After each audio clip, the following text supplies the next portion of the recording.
श्री परमात्मने नमः। अथर्ववेदीय श्री राम पूर्व तापनीयोपनिषद प्रथम खंड। राम नाम के विविध अर्थ, भगवान के साकार तत्व की व्याख्या, मंत्र एवं यंत्र का महात्म्य।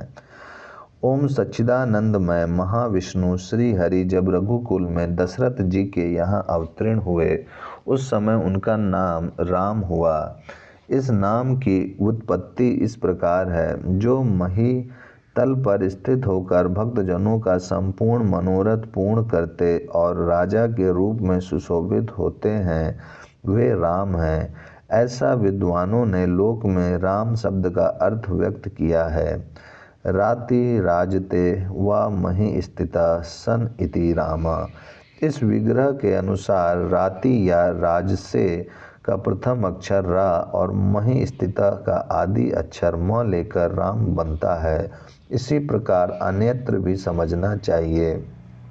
राक्षस जिनके द्वारा मरण को प्राप्त होते हैं, वे राम हैं, अथवा अपने ही उत्कर्ष से इस भूतल पर उनका राम नाम विख्यात हो गया। उसी की प्रसिद्धि में कोई व्युत्पत्ति जनित अर्थ ही कारण है, ऐसा नहीं मानना चाहिए।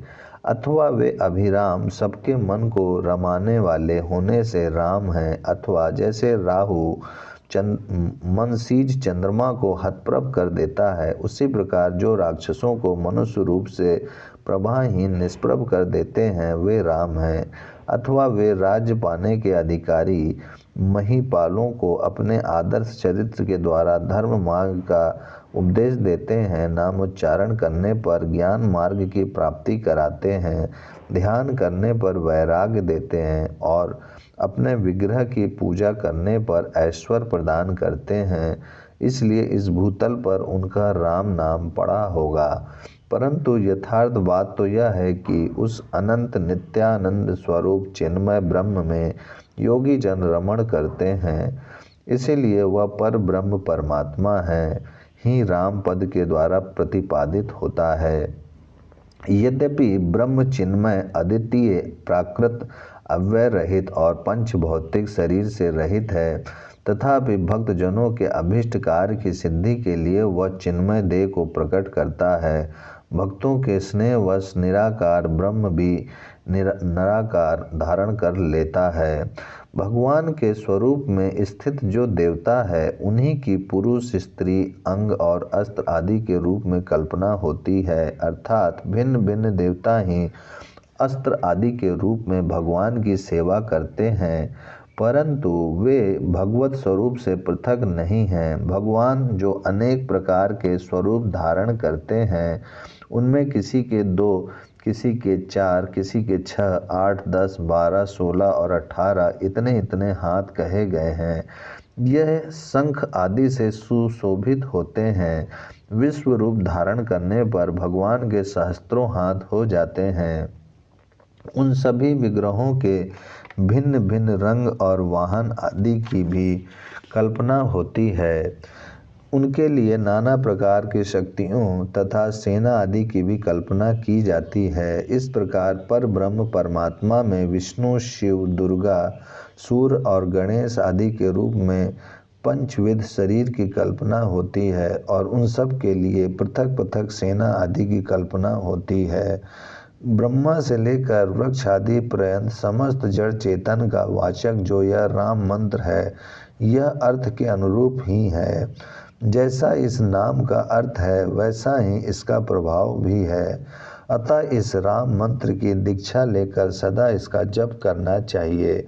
इसके बिना भगवान की प्रसन्नता नहीं प्राप्त होती। क्रिया, कर्म इत्यादि का अनुष्ठान करने वाले जो साधक हैं, उनके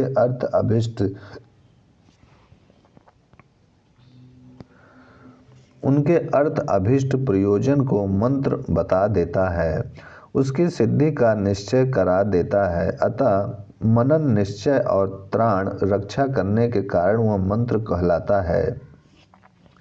वह संपूर्ण अभेदियों का वाचक होता है। स्त्री पुरुष उभय रूप में विराजमान जो भगवान हैं, उनके लिए प्रतीक रूप विग्रह यंत्र का निर्माण है। यदि बिना यंत्र के पूजा होती है तो देवता प्रसन्न नहीं होते। द्वितीय खंड श्री राम के स्वरूप का कथन। राम बीज की व्याख्या।